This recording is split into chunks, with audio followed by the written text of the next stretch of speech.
Começa agora o Top 10. Top 10. Todas as semanas com os melhores, com os maiores, com as menores, com as piores, com as mais bizarras. Curiosidades com Tato Tarkan e Professor Mauri. Então segura a cadeira, porque vai começar. Vai começar.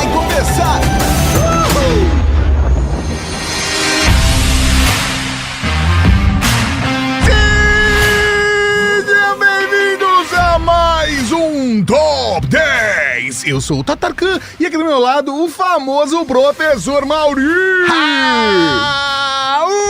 Cavalaria, é um prazer estar aqui contigo, seu Tato Tarkan. É um prazer estar aqui com você, querido ouvinte. Seja bem-vindo ao Top 10, esse programa que te traz muitas curiosidades, as maiores curiosidades de todos os tempos. As menores também, as melhores, as piores, as mais bizarras curiosidades de todo o universo, todas as semanas aqui no Top 10. E sim, continuamos com a nossa campanha. Se você ouviu um podcast e gostou, compartilhe e ajude a podosfera a crescer. Não precisa ser um podcast da Rede Geek, não precisa ser um podcast brasileiro. Se você gostou de um podcast, compartilhe. Se for da Rede Geek, melhor, a gente agradece, mas ajude a podosfera a crescer. Se você gosta muito do trabalho da Rede Geek, se você gosta muito do trabalho do Top 10, você também pode nos apoiar em redegeek.com.br/apoio. Existem diversas cotas a partir de R$1. Todo esse dinheiro é revertido para a produção de conteúdo da Rede Geek. E já aviso aqui, professor Mauri, em antemão, um spoiler. Não. Que vamos ter novidades para os apoiadores. E envolve podcast? Envolve. Não. Na verdade, não é um podcast, professor Mauri. Não? Não é um podcast. Não é uma newsletter também. Nossa senhora! Então, se você quer saber o que tá rolando, acompanhe todos os nossos conteúdos, siga a gente em todas as redes sociais e é isso aí. E não é ser conteúdo, necessariamente. A ideia é que a gente vai, como é que eu posso dizer? Prestigiar quem apoia a gente com um carinho especial. Uma delicatesse. Uma delicatesse. Poderia ser o nome da atração. Delicatesse. É um ótimo nome, né? Mas, professor Mauri, essa semana nós vamos falar sobre televisão. Sim, a televisão que é um dos principais meios de comunicação da história da humanidade. E dentro dessa história registrada pela televisão, a gente tem alguns eventos que tomaram a atenção de muita gente ao mesmo tempo. E isso tornou o aparelho da sala no quarto o principal veículo para informar ou entreter em um determinado momento. E nesse Top 10, nós estamos escalando, estamos trazendo aqui as maiores audiências da história da televisão do mundo. E vale lembrar que a gente não vai levar em consideração eventos esportivos, porque senão o Top 10 seria basicamente Copa do Mundo. A Olimpíada. É a Copa do Mundo de cricket. Curiosamente, professor Mauri. Porque, sei lá, a galera na Índia curte bastante, na Inglaterra. A Copa do Mundo de cricket entre Inglaterra e País de Gales teve 2,6 bilhões de espectadores simultâneos. Pelo amor de Deus. Eu nem sabia que tinha tanta gente no mundo que gostava de cricket. Eu gosto de curling, tá? É verdade, curling eu também acho mó da hora. Demais, né? Demais. E eu gosto de golfe. É nada. Adoro golfe no videogame. Tipo, Mario Golf, aquele golfe do Xbox. Da Microsoft. Achava o máximo.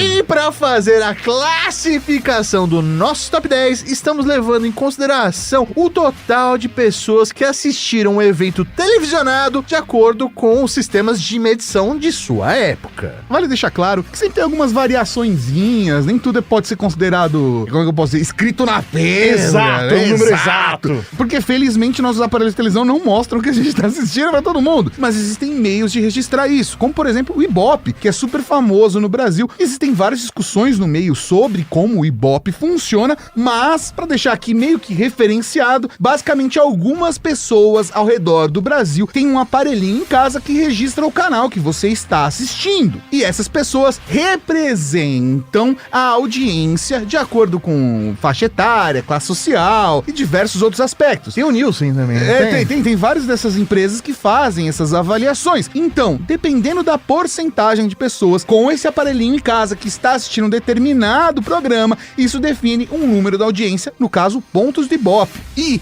curiosamente, o último episódio da novela Rock Santeiro, não sei se você sabia, Mauri, foi exibido em 22 de fevereiro de 1986 e marcou 100 pontos no Ibope. Você tá me zoando. Pro Ibope, seria como se o Brasil inteiro, todas as televisões do Brasil, estariam ligadas assistindo o final da novela da Globo. Isso tornou a emissora a primeira e única até hoje a atingir a totalidade do Ibope. E isso não aconteceu só no final do Rock Santeiro não, tá? Aconteceu mais algumas vezes na década de 80 e 90. E lá pra cá, aí não. É porque também aumentaram os números de televisões, né? E quem que tem um aparelhinho do Ibope em casa? Eu não conheço ninguém, Mauri. Também não conhece tanta gente assim, né? Então faça a sua lista que começou o Top 10.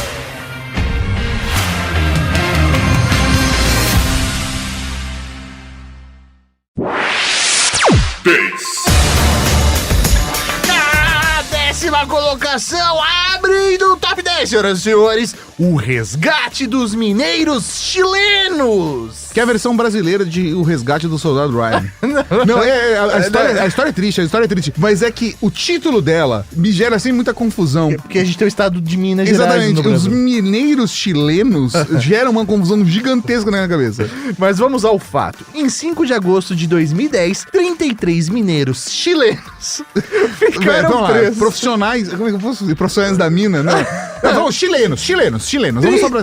Vamos lá. Então, dia 5 de agosto de 2010, 33 chilenos que trabalham com mineração ficaram presos dentro de uma mina de ouro. A mina se chamava Copiá. Aí uma rampa despencou, deixando-os a 700 metros da superfície sem terem como subir de volta. Cara, isso gerou, assim, literalmente um furor, porque a gente já tá falando em 2010, então já tinha internet e meio que o mundo todo tava acompanhando esse cenário. Pra vocês terem uma ideia, levou 2 semanas até que um bilhete dos mineiros chegasse à equipe de resgate, afirmando que eles estavam bem. Tipo, tamo bem, gente, se esforça pra salvar nós. Porque eles tiveram que... eles estavam fazendo tentativas de, primeiro, entrar em contato com os mineiros, né? Foram 2 semanas de trabalho pra conseguir trocar mensagem. E aí, meu, isso foi engolido pela mídia, todo mundo falava do assunto, ao vivo, reportagens, Fantástico fez especial. Era uma loucura. Tempo, porque foram 2 meses de resgate. A operação levou 23 horas pra tirá-los da mina um a um, em 13 de outubro de 2010. A estimativa é que cerca de 1 bilhão de pessoas assistiram ao resgate ao mesmo tempo,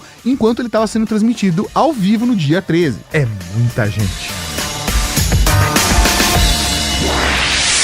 9.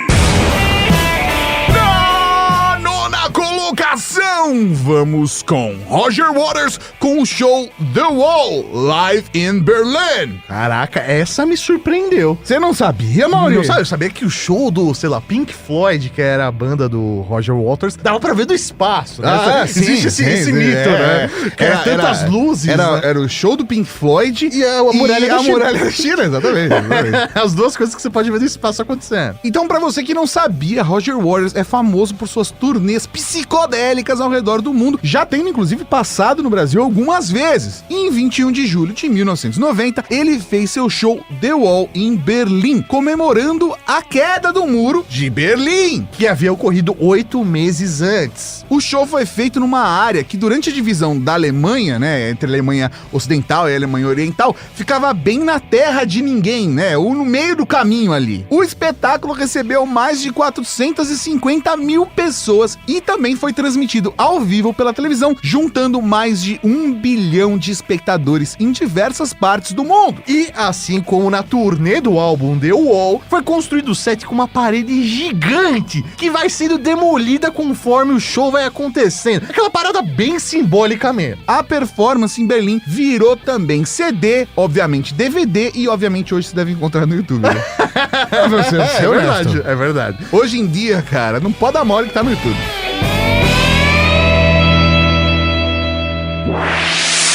8.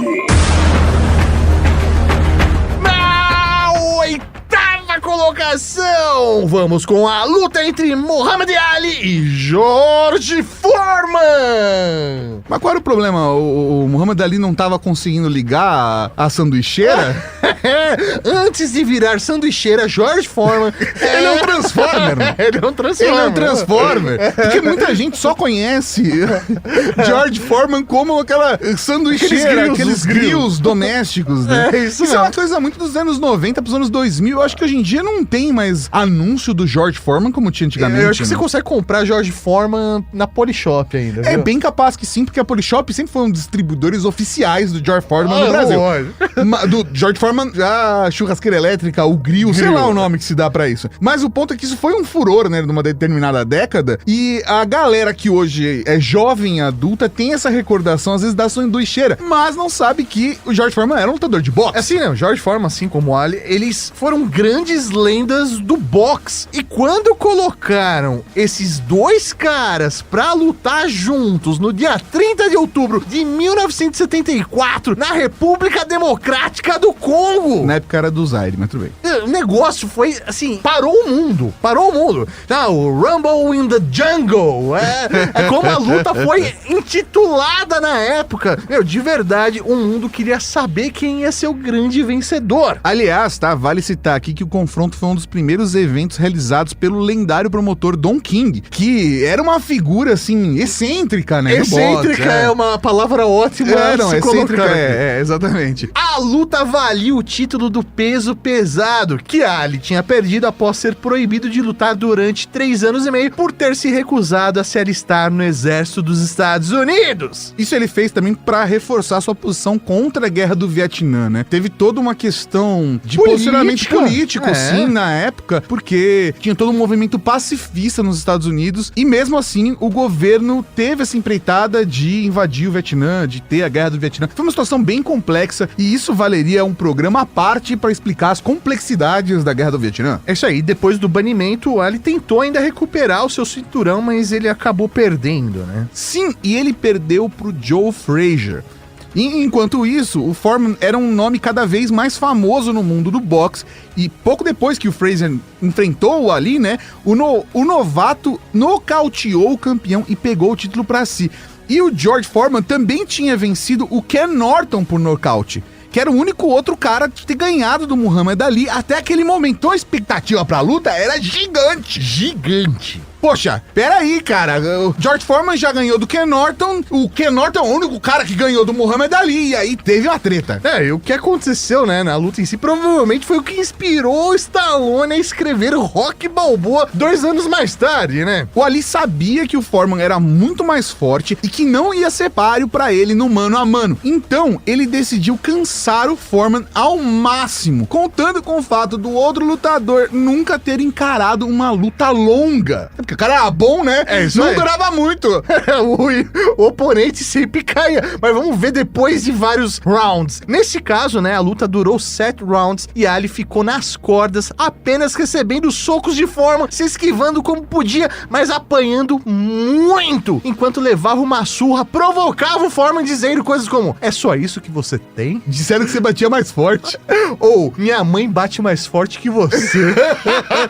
Genial. No 8º round, já com o Foreman exausto, aí então Ali realmente começou a lutar e nocauteou George Foreman. O verdadeiro espetáculo do boxe foi transmitido para todo mundo, rendendo mais de 500 milhões de dólares para os organizadores e prendendo a atenção de mais de 1 bilhão de espectadores, o que representava 1/4 da população mundial em 1974. Vale aqui uma observação, tá? A próxima grande luta do Muhammad Ali foi feita em 1975 contra o Joe Frazier e foi intitulada Trilha na Manilha. A galera curtia muito um trocadilho na época. Pega até hoje, o Brasil tem isso na alma. É isso aí. Quem não gosta de um bom trocadilho? 7. No 7. sétima colocação, a inauguração do primeiro mandato de Obama. Essa realmente me surpreendeu, viu? Yes We Can. Lembra do Yes We Can? No dia 20 de janeiro de 2009, aconteceu a inauguração do primeiro mandato de Barack Obama como presidente dos Estados Unidos. E o Obama entrou para a história como o 44º presidente norte-americano e o primeiro presidente negro do país. Obviamente, isso já é grande o suficiente para os Estados Unidos, mas o Obama também representa um governo democrata depois de 8 anos do George W. Bush. O filho, né? O filho. Nos 8 anos que sentou na Casa Branca, o novo presidente mexeu com o corpo e espírito americano, implementando diversas reformas populistas que focaram no desenvolvimento da base da população. E o evento, do primeiro mandato, da inauguração do mandato do Obama, contou com presença de mais de 300 mil pessoas e foi transmitido ao vivo, juntando mais de 1 bilhão de espectadores acompanhando o momento pela telinha. E vale citar, toda vez que a gente tava falando de um evento global, você tem que pensar que metade do planeta Terra tá dormindo, né? É verdade, né? Nunca tem a galera que acorda, fica acordado pra assistir. Tipo, meu pai acordar de madrugada pra assistir Fórmula 1. Então, mas aí é esporte, novamente. E a luta de boxe não seria considerada esporte? Não, mas não foi, acho que um grande evento, tipo Olimpíada, sim. O mundo para acompanhar aquilo, Sim, não foi. Foi um evento específico. É isso aí, uma única luta. E no caso, um evento político, porque a posição política dos Estados Unidos impacta na posição política do mundo todo. E a mudança de um governo republicano para um governo democrata também tem sérias implicações no restante do mundo. Assim como agora, recentemente, aconteceu com a queda do Donald Trump. E sim, tem que ter dito exatamente isso, porque foi queda e foi feio, meu Deus, que horrível, quase um impeachment ali no caso. E a tomada do poder do Joe Biden. Então, política sim é assunto a ser tratado e, pelo jeito, move as pessoas também. 6. Na sexta colocação, vamos com o casamento do Príncipe Charles com Lady Di. Lady Di. É que tinha putz, olha, professor Mauri, eu nem li a pauta. Só tenho que dizer uma coisa pra você. A Lady Di tem uma parada muito forte, representativa, porque já estamos falando de uma mídia globalizada, da televisão com uma força globalmente massificada, e aquela parada dela ser uma plebeia casando com o príncipe. Tem toda uma questão de fantasia, de contos de fadas, e toda essa celebração, assim, tem uma representatividade. Não, com certeza, ainda mais considerando que a família real inglesa, né, ela é uma das últimas famílias reais realmente existentes, né? É uma das últimas estruturas monárquicas do mundo. É, isso aí. E aí, quando você coloca isso na televisão, é meio que transforma num reality show, né? Sim. E quem não gosta... Literalmente um reality show. Nossa! Mas tem toda uma outra parada também, porque a Lady Di, depois de incorporada, né, ela é integrante da família real mais famosa e mais querida do último século. Com certeza. Exatamente por ela ser do povo. Isso aí, a personalidade marcante, esse jeito buena gente dela, super de boaça, querendo só tocar sua vida, pra poder criar seus filhos. Mesmo no núcleo da monarquia ali. É isso aí, ela só queria viver sua vida, mas não, a população queria ser Lady Di, queria estar perto da Lady Di. E aí ela, obviamente, conquistou toda a mídia, não só britânica, mas como do resto do mundo também. E a gente tem um fenômeno que, óbvio, existe até hoje, mas que teve o seu ápice ali perto desse momento dos tabloides, né? Sim. E os tabloides ingleses, junto com os paparazzi, toda aquela parada de estar no jornal e que não tinha reality show ainda na época. O que tinha na época era o casamento da Lady Di com o Príncipe Charles. É isso aí. E os dois se casaram em 29 de julho de 1981. Se você assistiu The Crown, pegue uma foto da ocasião e deixe o queixo cair em como o ator Josh O'Connor é parecido com o jovem Charles. É realmente assustador. Não, e foi muito louco porque a transmissão, né, a ideia de transmitir, ela não foi muito bem vista pela família real, ela foi ideia do pai do Príncipe Charles, né, a monarquia, O Príncipe né? Felipe, né? É isso, o Príncipe Philip. Príncipe Philip. Foi a ideia dele de falar, não, vamos transmitir, vamos aproximar o povo da gente, é uma nova forma de se comunicar com o mundo, né? E foi assim feito, e cara, aquilo fez o mundo parar. O que teve de mulher querendo casar com o vestido igual da Lady Di, né? E na Catedral de St. Paul, né? Pelo amor de Deus. Foi chamado, né? Esse casamento foi chamado como o casamento do século e foi assistido por mais de 1,2 bilhões de pessoas em mais de 70 países. é muita gente interessada no casamento. Sabe que todo mundo chorou? Porque eu choro em casamento. Nossa mano. senhora, eu também me emociono, sabia? Eu sempre choro. 5. Quinta colocação, vamos com Elvis e o show Aloha from Hawaii. Que bonito, como que é? Aloha from Hawaii. É um Aloha do Havaí. Ah! É porque a gente lê Havaí, né? Mas é Hawaii. Eu acho que não sei nem falar isso daí. Hawaii. Hawaii? Parece que você tá falando inglês. No caso, sim, Samuel. Aloha from Hawaii foi o primeiro show musical a ser transmitido ao vivo via satélite pro mundo todo. Isso foi no dia 14 de janeiro de 1973. E também foi o programa de entretenimento mais caro até a data, custando 2,5 milhões de dólares, o que sendo convertido para hoje em dia, né, seria mais ou menos 15 milhões de dólares. E isso sendo convertido para real hoje em dia, na data de gravação, seria mais ou menos 15 trilhões de reais. Você pode comprar o Brasil com esse dinheiro. E se forem produto da Apple aí, nossa senhora, no Brasil... $1 zillion, né? Nossa senhora. O evento foi visto em mais de 40 países por mais de 1,5 bilhão de pessoas. O show seria um dos últimos pontos brilhantes da carreira de Elvis, que nessa altura já estava tentando recuperar durante um hiato de 7 anos, os quais ele se dedicou todo o tempo à carreira de ator. Nenhuma nem outra carreira se estabilizaram desde então, o que durou até a sua morte apenas 4 anos depois. E aí morreu o rei do rock. Ou é o que eles querem que a gente pense. Ah, é verdade, né? Porque tem essa parada do Elvis. O Elvis não morreu. Ele só voltou pro seu planeta natal, né? Não, mas é verdade. Isso podia entrar nas conspirações famosas, né? Top 10 conspirações famosas. Do Elvis não morreu. O Paul McCartney foi trocado. Tem essa sósia do Paul McCartney. Tem essa mesmo. Conspirações famosas. Não, porque teria conspirações dos famosos. Caramba. Top 10 conspirações dos famosos. Mano, Laura, pode anotar aí que tá na lista. 4. Quarta colocação, senhoras e senhores, o casamento de Príncipe Harry com Meghan Markle. Que foi o reboot, né? Foi o reboot. Foi o reboot da plebeia casando com...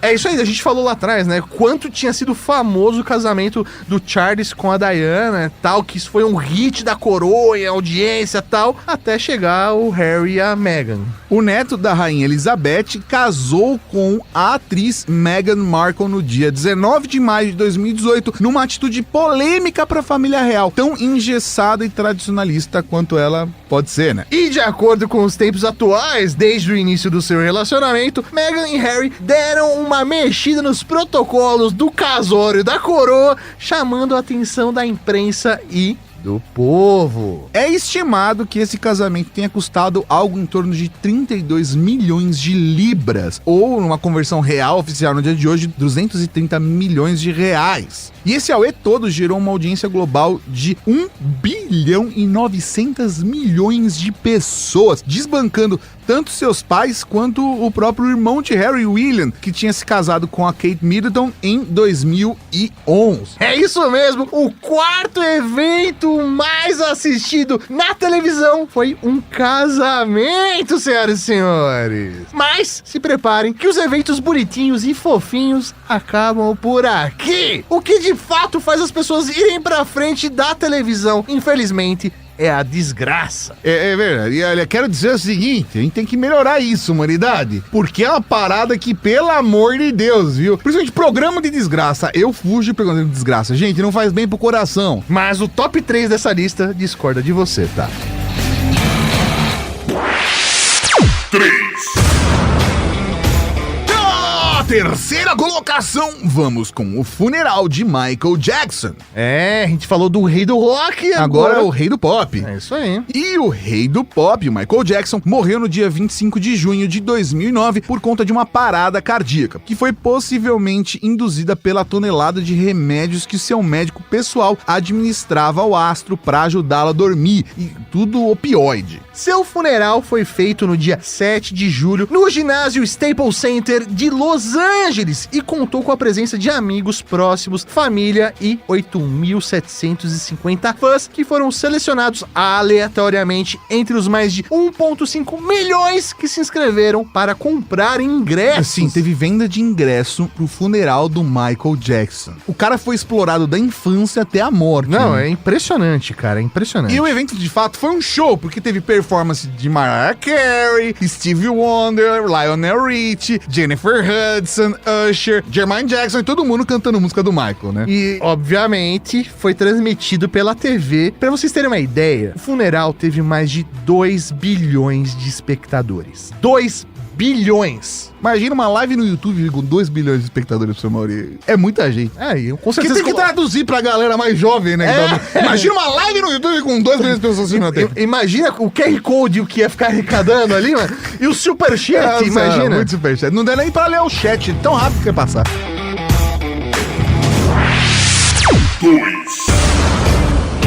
Na segunda colocação, vamos com o funeral de Lady Di. A morte da princesa Diana, depois de um acidente de carro, enquanto ela era perseguida por paparazzi, lembra que eu falei dos paparazzi? Contou com ainda mais espectadores pelas telinhas do que o seu casamento em 81. Foram mais de 2 bilhões de pessoas assistindo o serviço fúnebre da antiga princesa de Gales. A cerimônia foi realizada na abadia de Westminster, em Londres, no dia 6 de setembro de 1997. No local havia 2.000 pessoas acompanhando os rituais da igreja. No mesmo dia, os eventos de celebração a Diana aconteceram em diversas cidades do Reino Unido, mas as ruas estavam praticamente desertas, com boa parte da população acompanhando a transmissão do funeral pela televisão. E é impressionante como a Lady Di, ela emplacou aqui vários... Teve o casamento dela, Sim. o casamento dos filhos dela. Sim. E, o funeral é muito louco como realmente a mídia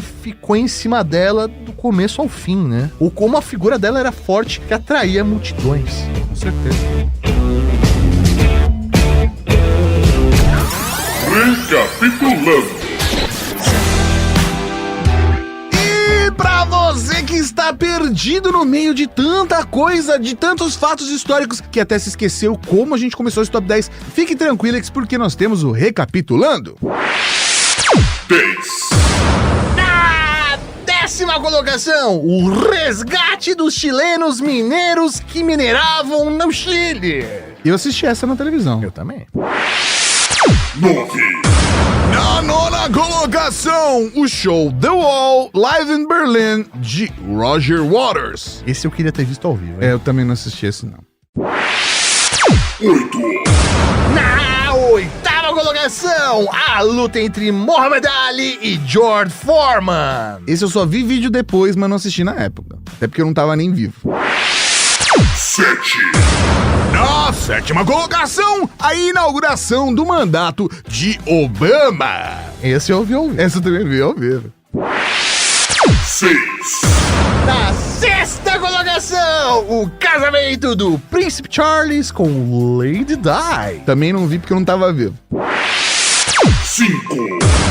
Na 5ª colocação, esse eu também não vi porque não estava vivo, o show de Elvis, Aloha from Hawaii. 4.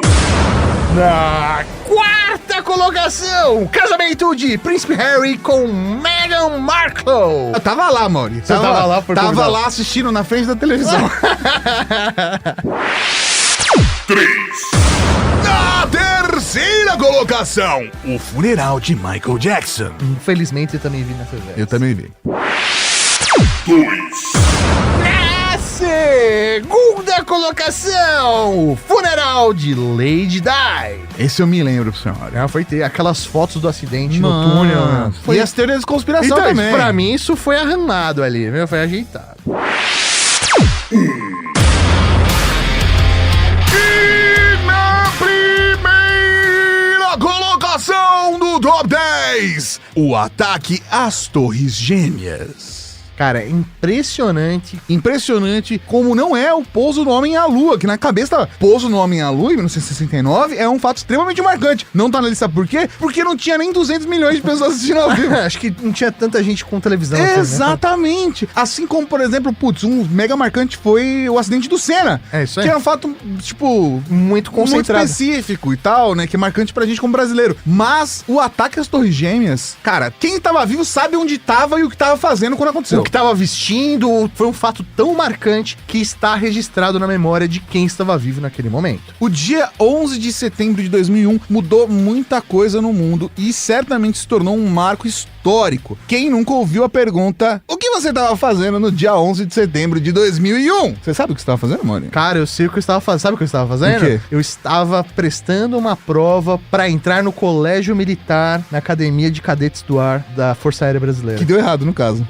Eu passei, mas desisti, não me inscrevi. Mas eu estava no dia da prova, eu saí da prova e estava acontecendo o ataque. Quando eu cheguei em casa, eu vi ao vivo o segundo avião atingindo a torre. Cara, eu estava no trabalho, parei na hora do almoço pra assistir e passei mal, fui pra casa e assisti de casa, a situação toda.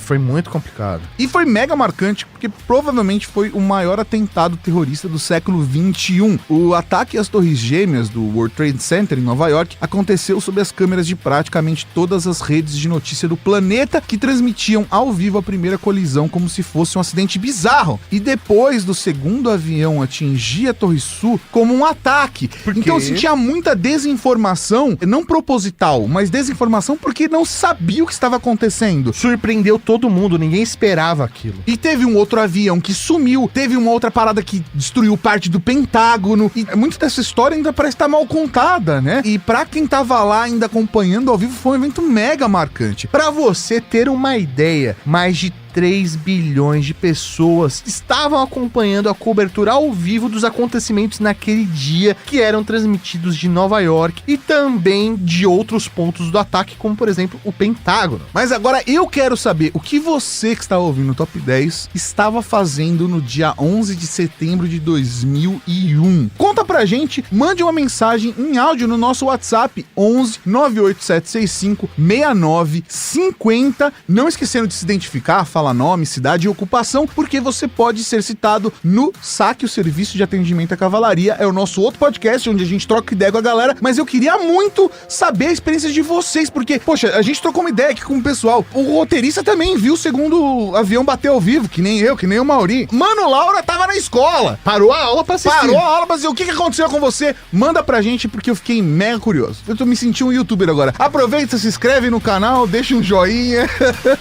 e clica na sinetinha pra ser notificado.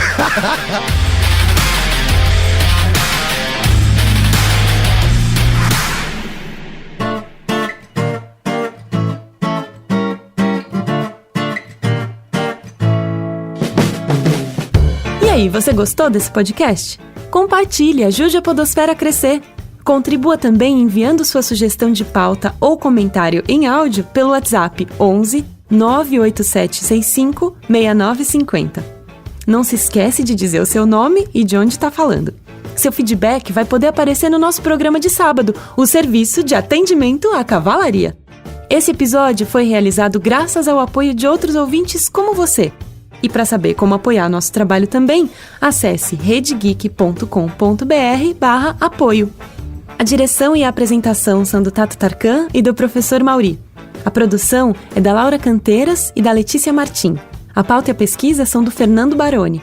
A arte do Didi Tardelli e a edição divina de São Eduardo. Conheça todos os nossos podcasts procurando Rede Geek em seu agregador favorito ou em redegeek.com.br.